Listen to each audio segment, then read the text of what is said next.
जय हिंद दोस्तों, रीजनिंग के शानदार प्रश्नों की श्रृंखला लेकर एक बार फिर से हम हाजिर हैं। आज की हमारी वीडियो रीजनिंग की क्लास नंबर 24 है। अगर आप नए हैं तो सबसे ज़रूरी काम हमारे चैनल अभ्यास क्लासेस 2.0 को ज़रूर सब्सक्राइब कर लें, जिससे आपको समय पर नोटिफिकेशन मिलते रहें। तो बिना किसी देरी के सीधे बढ़ते हैं प्रश्न नंबर 1 पर। पहला प्रश्न है, दिए गए विकल्पों में से लुप्त संख्या ज्ञात कीजिए। आपको मिसिंग नंबर यहाँ पे बताना है और आपको ध्यान रखना है मिसिंग नंबर का जो मेन उद्देश्य होता है वो आपकी गणितीय संक्रियाओं यानी जोड़, घटाना, गुणा और भाग, साथ ही साथ वर्ग, घन, घनमूल, वर्गमूल, इस तरह की गणितीय संक्रियाओं और इनके पैटर्न को समझाना है आपको या समझना है, जिससे आप प्रश्न को हल कर पाएँ। अगर आपकी इन चीज़ों में अभ्यास नहीं है तो ज़्यादा से ज़्यादा हमारी वीडियोस को बार बार देखें, जिससे कि आपकी एक समझ विकसित हो जाएगी, तो आप ऐसे सवालों को आसानी से कर सकते हैं। अब देखिए यहाँ पे आपको एक फिगर दिख रहा होगा जिसमें कुछ नंबर्स लिखे हुए हैं। इसमें दो तरह की फिगर बनी हुई, एक तो आपको सर्किल और एक आपकी है लगभग स्क्वायर शेप में या पतंगाकार में। अब यहाँ पे देखेंगे जो सर्किल में जो नंबर्स लिखे हैं 6, 14, 7, 9, 11, 3, 15 और 1 आपको निकालना है। ठीक है, इसके अलावा यहाँ पे बड़ी संख्याएं लिखी हुई हैं, वो आपको इसके अंदर लिखी हैं, जैसे 552, 420, 306 और 380। अब इसमें आपको रिलेशन देखना है। सबसे पहले देखिए यहाँ पे अगर हम इस सर्किल को 4 पार्ट में बांट लें इस तरह से, तो 14 और 7 का जो रिलेशन 420 से बनना होगा, वही रिलेशन 9 और 11 का 380 से बनना चाहिए, वही 15 और 3 का 306 से, वही आपका 6 और जो आंसर आने वाला है उस संख्या का 552 से होना चाहिए। तो हमें बस इसी बेस पे आगे बढ़ना है। अब 14 और 7 को जब आप देखते हैं तो 14 और 7 और 420 यही तो है। अब 14 7 को अगर आप जोड़ेंगे तो आ जाता है 21। अब 21 और 420 का रिलेशन क्या हो सकता है, तो आपको पता होना चाहिए 21 का जो स्क्वायर होता है, 21 का जो वर्ग होता है, उसका आंसर आता है 441। अब 420 और 441 में कितने का अंतर है, अगर इसमें से ये घटाओगे तो 21 का अंतर है। ये अंतर वही आया जो इन दोनों संख्याओं को जोड़ने पे आया। तो सिंपल सी बात समझ लीजिए, अगर इसको हम n1 मान लें 14 को, इसको n2 मान लें और अंदर वाले को n3 मान लें, तो फार्मूला क्या बन रहा है कि n1 प्लस n2 दोनों को जोड़ के इसका कर दो वर्ग यानी स्क्वायर, और उसमें से घटा क्या दो n1 और n2 के जोड़ को, तब हमें कौन सी संख्या मिल जा रही n3। अब देखते हैं क्या ये फार्मूला अन्य संख्याओं पर भी लागू हो रहा है। अब 9 और 11 का देखते हैं इसी तरह से। अब देखिए यहाँ पे कितने लिखने हैं हमें 9 और यहाँ लिख लिया हमने 11, और कितना होना चाहिए 380, यही तो रिलेशन चाहिए। अब 9 और 11 को क्या करना है, हमें ऐड करना है। 9 प्लस 11 कितना हो गया आपका 20। अब 20 का क्या कर देना है वर्ग, तो 20 का वर्ग होता है 400। अब वही जो 20 आपने जोड़े थे वही इसमें से माइनस कर देने हैं, तो कितना आ गया 380। इसका मतलब हमारा फार्मूला ठीक है। तो हम अब क्या देखना है हमें यहाँ पे, अब जो नंबर मिसिंग है उसको देखना है। जैसे 552 वाला नंबर है, 552 वाला जो नंबर है उसका रिलेशन 6 और एक संख्या और है उसके साथ क्या होना चाहिए, जो कि हमें पता नहीं है। अब इससे करने के लिए तरीका दूसरा देखते हैं कि 552 के नियरेस्ट यानी सबसे करीब की पूर्ण वर्ग संख्या कौन सी हो सकती है, तो वो होती है आपकी 576। जब आप इस तरह के प्रश्नों को करते रहेंगे तो आपको ये संख्याएं भी याद हो जाएंगी, कौन सा किसका वर्ग है, कौन किसका वर्गमूल है। अब 576 किसकी होती है, 24 की, यानी 24 का स्क्वायर। इसका मतलब एक संख्या जब 6 है, दोनों संख्याओं का योग क्या आना चाहिए, 24 आना चाहिए। तो दूसरी संख्या जब 18 होनी चाहिए, यानी 18 और 6 क्या हो गई आपकी 24 हो गई। अब करना क्या है, आपको एक बार ट्राई कर लेना है कि 24 का स्क्वायर 576 होता है। 576 में से ये 18 और ये जो 6 हैं इनको जोड़ के घटा देना, 18 और 6 24। जब 24 माइनस कर दोगे तो कितना आ जाएगा 552। तो आपकी संख्या देखो 552 आ रही है, यही 552 इसमें दे रखी है। इसलिए इस प्रश्न का जो है सही आंसर हो जाएगा आपका 18, ऑप्शन नंबर 2। प्रश्न नंबर 2 है, नीचे दिए गए विकल्पों में से लुप्त संख्या ज्ञात कीजिए। अब देखिए यहाँ भी आपको पैटर्न देखना है। 9 9 के बाद 28 हो गया, 28 के बाद हो गया आपका 85। अब देखिए 9 और 28 में क्या रिलेशन है, 9 तियाँ होते हैं 27, +1 हो रहा है। ठीक है, यहाँ पे तो +1 हो रहा है। अब ऐसे अगर ये 27 जो आए थे, अगर 27 की 3 से गुणा कर दो, 27 तियाँ 81 प्लस हो गए आपके 4 85, इस तरह से हो रहा है। ऐसी 12 का अगर यहाँ पे करोगे तो 12 तियाँ होते हैं 36 +1। अब जो 36 आए थे इन्हीं की फिर से 3 से मल्टीप्लाई कर दो, और +4 कर दो, क्योंकि इसमें +4 हुए तो यहाँ भी +4 होने चाहिए। तो इनकी जब मल्टीप्लाई करोगे तो 3 6 18, 3 3 9 और 1 10 और हो गया 108 और 4 112 है। इसका मतलब इस प्रश्न का सही आंसर क्या हो जाना चाहिए? 112, जो कि ऑप्शन नंबर 4 है। बाकी एक बार नीचे वाला भी चेक कर ले रहे हैं, 16 और 49 वाला। तो 16 तियाँ होते हैं 48 और +1 49 आ गया। अब ये जो 48 है इन्हीं की फिर से 3 से मल्टीप्लाई कर लो, फिर 4 जोड़ लो इसमें, 3 8 24, 3 चौक 12 और 2 14, 144 और 4 कितना हो गया? 148 का मतलब सही था ये लॉजिक। अब बढ़ते हैं अगले प्रश्न। प्रश्न नंबर 3 है, नीचे दिए गए चित्र का अध्ययन करके उस भाग को पहचानिए जो कि शिक्षित ग्रामीणों को दर्शाता है।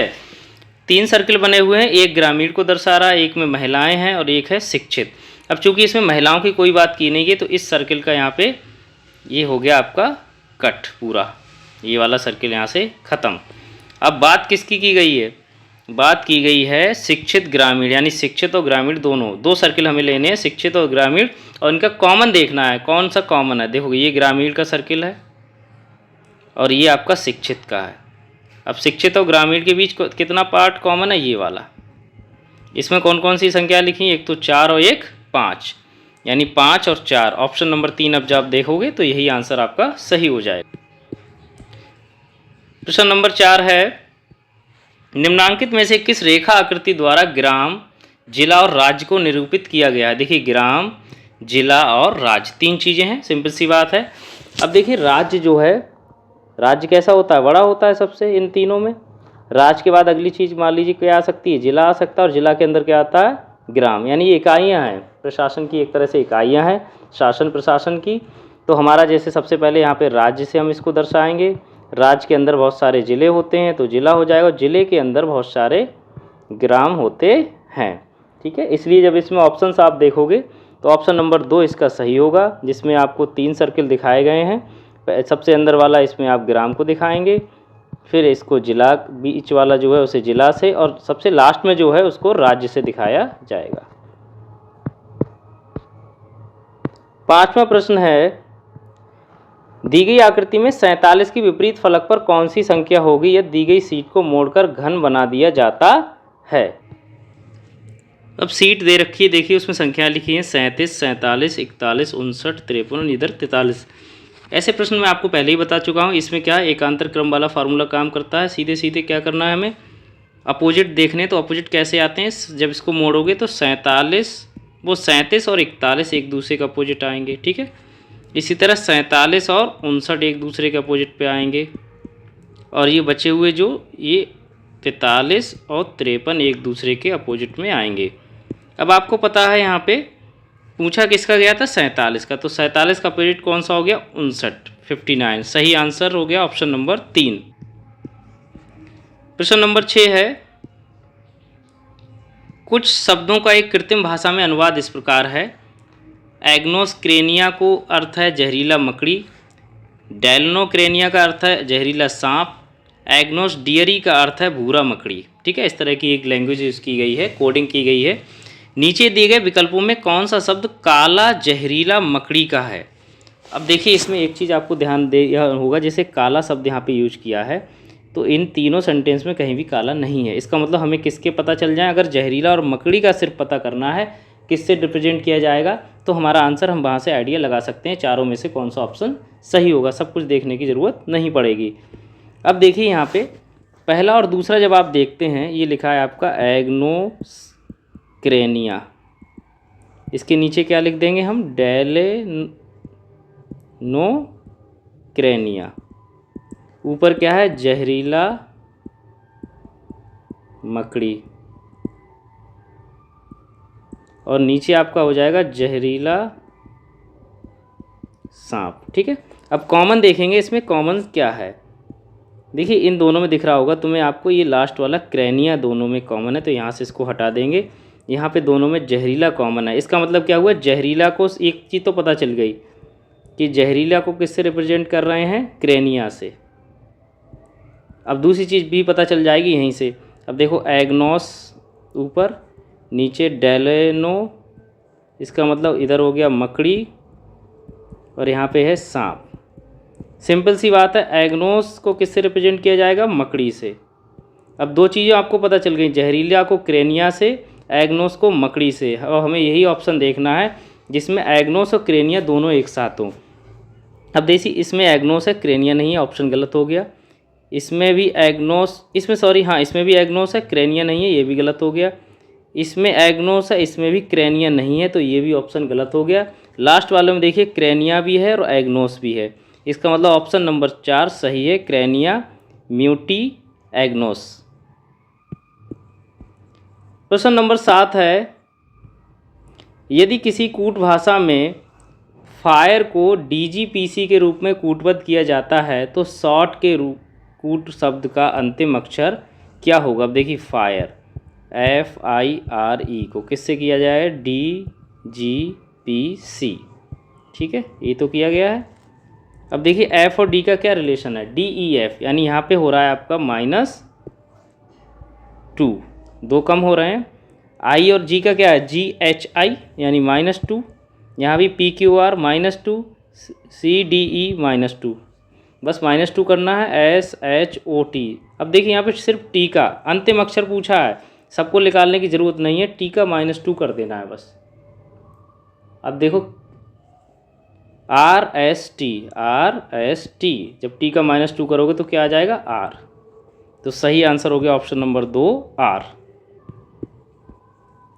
प्रश्न नंबर 8 है, B2CD, BCD4, B5CD, BC6D। अब एक चीज़ देखिए यहाँ पे क्लियर होगी। सबसे पहले नंबर्स को देखते हैं हम, 2 है, फिर यहाँ पे 4 है, 5 है, 6 है। इसका मतलब एक बात क्लियर है, यहाँ पे कितना आ जाएगा? 3 नंबर तो आना ही आना। अब 3 नंबर वाले ऑप्शन 2 हैं यहाँ पे, एक तो दूसरा या तीसरा, या तो 2 सही है या फिर 3 सही है। अब एक और ख़ास बात इसमें, ये सभी में BCD सभी में BCD है, लेकिन अब यहाँ पे नंबर का जो है वो क्रम बदल रहा है। पहले देखो दूसरे नंबर पे था, फिर यही नंबर लास्ट में चला गया, फिर से दूसरे पे था, फिर कितने पे आ गया? तीसरे पे। तो ये नंबर होगा, ये तीसरे नंबर पे होगा, यानी BCD तो कॉमन है सब में, नंबर की स्थिति चेंज हो रही है। तो इस बार नंबर कौन से स्थान पे आएगा? BC3D, इसलिए ऑप्शन नंबर 3 आपका सही होगा, BC3D। प्रश्न नंबर 9 है, SCDTEFUGHWKL। देखिए SCD है, TEF है, UGH है, इन्हीं का रिलेशन हमें देख लेना है, क्या रिलेशन बन रहा है, बाकी का काम आसान हो जाएगा। IST +1 हो रहा है, CDE +2 हो रहा है, DEF +2 हो रहा है, यानी +1 +2 +2, ठीक है। इसी तरह से जब यहाँ पे आओगे TU, यहाँ पे भी +1 है, EFG +2 है, फिर से यहाँ पे देखो FGH +2 है। तो सिंपल सी बात है, +1 +2 +2 यही करना है। तो UGH को एक बार नोट कर लेंगे और इसके आगे आप निकालते चले जाएंगे, कुछ नहीं करना है। U में जब +1 करोगे तो V आ जाएगा, G में जब +2 करोगे HI आ जाएगा, H में जब +2 करोगे तो कितना आ जाएगा? J। तो सही आंसर होगा आपका BIJ, ऑप्शन नंबर 3। प्रश्न नंबर 10 है, जिस प्रकार देखिए यहाँ पे पुस्तक सेल्फ से रिलेटेड है, वैसी कपड़े किससे? अब देखिए सिंपल सी बात क्या है कि पुस्तक जो है सेल्फ में रखी जाती है, बुक किस में रखी जाती है? बुक सेल्फ में, ठीक है। वैसे कपड़े कहाँ रखे जाते हैं? कवर्ड में, वार्डरोब में, ब्यूरो में, हैंगर में। तो आपको पता है कपड़े रखे जाते हैं वार्डरोब में। कई लोग यहाँ पे हैंगर भी लगा देते हैं, हैंगर्स में कपड़े टांगे जाते हैं, रखे नहीं जाते हैं, इसलिए ऑप्शन नंबर 2 इसका सही है, वार्डरोब। प्रश्न नंबर 11 है, निम्नलिखित शब्दों में से विषम शब्द चुनिए, यानी इसमें 4 ऑप्शन है, एक ऑप्शन 3 से अलग होगा। पत्र, speed post, SMS, money order. तो इसमें बिल्कुल कंफ्यूजन आपको नहीं होना चाहिए। देखिए लेटर, स्पीड पोस्ट और मनी ऑर्डर, ये तीनों चीज़ें किससे रिलेटेड हैं? पोस्ट ऑफिस की प्रक्रियाओं से, यानी पोस्ट ऑफिस की प्रोसेस से रिलेटेड हैं सारी चीज़ें। जबकि SMS जो है वो आपका किससे रिलेटेड हो गया? मोबाइल फ़ोन या सेल फोन से, ठीक है।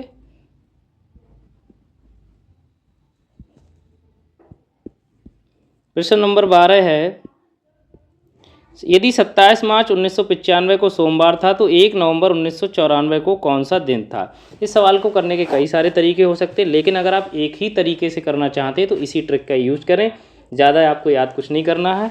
ये कोड थोड़े से याद करने हैं आपको, मंथ कोड और डे कोड और कंट्री कोड, मतलब सेंचुरी कोड। इसके अलावा आपको कुछ याद नहीं रखना है। अब इसमें देखिए इन्होंने दिया है, हमें इससे इस डेट से कोई मतलब नहीं है कि इस दिन सोमवार था, हमें जो निकालने वाली है उसको नोट करना है बस। 1 नवंबर 1994, बस 1 नवंबर। सबसे पहले क्या करना है, 1 को 7 से डिवाइड करना है और यहाँ पे हमें पता होना चाहिए रिमाइंडर कितना आएगा, शेषफल कितना बचेगा वो हम नोट करते आएंगे। प्लस करना है नवंबर का कोड। नवंबर का कोड देखने से पहले ये देख लेना है क्या 1994 की एक लीप ईयर तो नहीं है। तो इसको 4 से जब आप डिवाइड करेंगे तो ये 4 से डिवाइड नहीं होगा, करके एक बार देख लेते हैं। 4 चौक 16, 4 नेम 36, 4 अट्ठे 32, 4 पंजे 20, यानी 0.5, यानी ये इससे पूरा पूरा नहीं कट रहा है। इसका मतलब ये एक साधारण वर्ष है, सिंपल ईयर है। तो नवंबर का कोड जो है हम सिंपल ईयर में देखेंगे तो ये आपका 4 आ रहा है, तो यहाँ पे 4 लिख देंगे। प्लस 1900 जो सेंचुरी है उसका कोड होता है, रिमाइंडर उसमें 0 बचता है, इसलिए उसका कोड होता है 0। अब जो लास्ट की डिकेड वाली है यानी 94 है, तो 94 को 7 से डिवाइड करेंगे एक बार साधारण वर्ष के लिए, एक बार 94 को 4 से डिवाइड करेंगे लीप वर्ष के लिए। अब यहाँ पे जो रिमाइंडर बचेगा और जो क्वोशेंट बचेगा वो हम हल करेंगे, यानी इसमें आपको एक बार आपको शेषफल देखना है, एक बार आपको भागफल देखना है 4 से डिवाइड करते टाइम। अब जब 7 से 1 में डिवाइड करेंगे तो एक ही शेष बचना है, प्लस 4 प्लस 0। अब जब इसको डिवाइड करोगे तो 13 सत्ते 91, यानी 3 ही यहाँ पे शेषफल बचेगा। जब इससे डिवाइड करेंगे हम तो 4 दूनी 8 और आपका 4 तियाँ 12, यानी 23 भागफल गया। शेषफल से हमें कोई मतलब नहीं है। तो 4 और 1 5 और 3 8 हो जाएंगे, और 23 में जब आप 8 जोड़ोगे तो हो जाएगा आपका 31। 31 को अब जो ये वैल्यू आती है इसको 7 से डिवाइड कर दो, 7 चौक 28, यानी कि अब बचे आपके 3। जो शेष बचते हैं वो नोट करते हैं यहाँ पे। अब 3 का आपको देख लेना है डे कोड। 3 किसको दिया है, मंगलवार यानी ट्यूसडे। तो सही आंसर ऑप्शन नंबर 1 हो गया, मंगलवार। प्रश्न नंबर 13 है, अपराह्न 3:30 बजे एक घड़ी की मिनट सुई पूर्व की ओर है, रात 9 बजे घंटे की सुई की दिशा क्या होगी। देखो पहली बार वो मिनट की सुई बता रहे हैं, दूसरी बार घंटे की सुई बता रहे हैं, बस इतना ध्यान रखना है। मान लीजिए एक वॉच है, इसमें उन्होंने कहा है 3:30 बजे घड़ी की मिनट सुई। अब सिंपल सी बात है, 30 पे जो मिनट की सुई से हमें मतलब है, घंटे की सुई से मतलब नहीं, तो यहाँ पे होगी 6 पे होगी। अगर ये 3 है, ये 9 है और ये अगर 12 को रिप्रेजेंट कर रहा है, तो मिनट की सुई 6 पे है। और इस डायरेक्शन को वो ये कह रहे हैं पूरब की दिशा बता रहे हैं। कौन सी दिशा बता रहे हैं, पूरब दिशा। ये आपकी पूर्व दिशा हो गई, ठीक है। अब 9 बजे घंटे की सुई, तो 9 बजे घंटे की सुई यहाँ होगी, 9 पे ही होगी, सिंपल सी बात है। अब इस डायरेक्शन पे पूछ रहे हैं कौन सी डायरेक्शन होगी। देखिए ये पूरब है, इसके सामने होता है पश्चिम, और इस साइड हो जाएगा आपका उत्तर, और इधर होगा आपका दक्षिण। तो चूंकि इसमें पूछा था 9 बजे कौन सी दिशा में होगी सुई, तो वो किस में होगी, दक्षिण दिशा में होगी, इसलिए इसका ऑप्शन नंबर पहला सही है, दक्षिण। प्रश्न नंबर 14 है, उत्तराभिमुख बच्चों की एक पंक्ति में रितेश बाएं छोर से 12वां है, सुधीर जो दाएं छोर से 22वां है, रितेश से दाएं का चौथा है, पंक्ति में कुल कितने बच्चे हैं। ऐसे सवालों में कंफ्यूज नहीं होना है। अगर 2 बार दाएं शब्द का इस्तेमाल हो रहा है तो समझ लीजिए 22 और जो चौथा दिया है 22 और 4 आप दोनों जोड़ लेंगे तो कितना हो जाएगा आपका 26। इसके अलावा कितना है, बाएं छोर से आपका 12वां है, वो भी इसमें ऐड कर लीजिए। 26 और 12 कितने हो जाएंगे, 38, और 1 माइनस कर देना, तो कितना आ गया आंसर, 37। सिंपल सी बात है। अगर आप कॉन्सेप्ट के हिसाब से समझना चाहते हैं तो इसमें उनके कहने का मतलब ये था, ये जो लाइन है इसमें रितेश जो है बाएं छोर से, ये बायां छोर होता है, लेफ्ट वाला ये छोर होता है, और ये होता है आपका दायां छोर, ठीक है। बाएं छोर से 12वां है, यानी यहाँ से 12वें नंबर पे कहीं ना कहीं होगा, 12th पे। अब सुधीर जो दाएं छोर से यानी दाएं इधर से है, वो कितने पे है, 22वें पे है, 20 पे है, और दाएं और इसके दाएं चौथा है, यानी और 4 यहाँ पे और इधर आगे बढ़ोगे तब ये मिलेगा, यानी इधर से ये हो गया 12वां, और टोटल मिला के अगर देखा जाए 22 और 4 26, तो इधर से हो गया ये 26वें नंबर पे, तो 12 और 26 ऐसे सवालों में क्या करते हैं हम 12 और 26 जोड़ लेते हैं और एक उसमें से माइनस कर देते हैं। ऑप्शन नंबर 3 इसका सही था 37। बढ़ते हैं अगले क्वेश्चन नंबर 15 है एक्स और वाई भाई भाई हैं।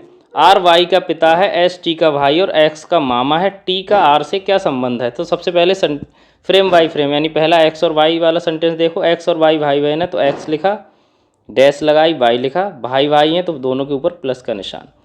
आर वाई का पिता है, आर वाई का पिता है इसका मतलब क्या हुआ, वो एक्स का भी पिता होगा। फिर भी लिख देते हैं यहाँ पे आर वाई का पिता है तो इसके ऊपर प्लस हो गया। एस टी का भाई है और एक्स का मामा है। एस देखिए टी का भाई और एक्स का मामा है, सिंपल सी बात है, एक्स का मामा है और टी का, तो इसका मतलब इनकी मम्मी का भाई है, तो मम्मी यहाँ पे टी हो गई और ये हो गया आपका एस। ये प्लस हो गया, ये माइनस हो गया और इनके साथ दोनों के पास रिलेशन क्या हो जाएगा, ये ही पूछा होगा इन्होंने टी और आर का संबंध। तो टी और आर का सीधे सीधे संबंध आपको समझ में आ रहा होगा, पत्नी का है यानी पति पत्नी का है। ऑप्शन इसका दूसरा सही है, पत्नी। आज के लिए बस इतना ही। बाकी अन्य किसी भी सुझाव के लिए, किसी भी क्वेरी के लिए हमें कमेंट करें। बहुत बहुत धन्यवाद।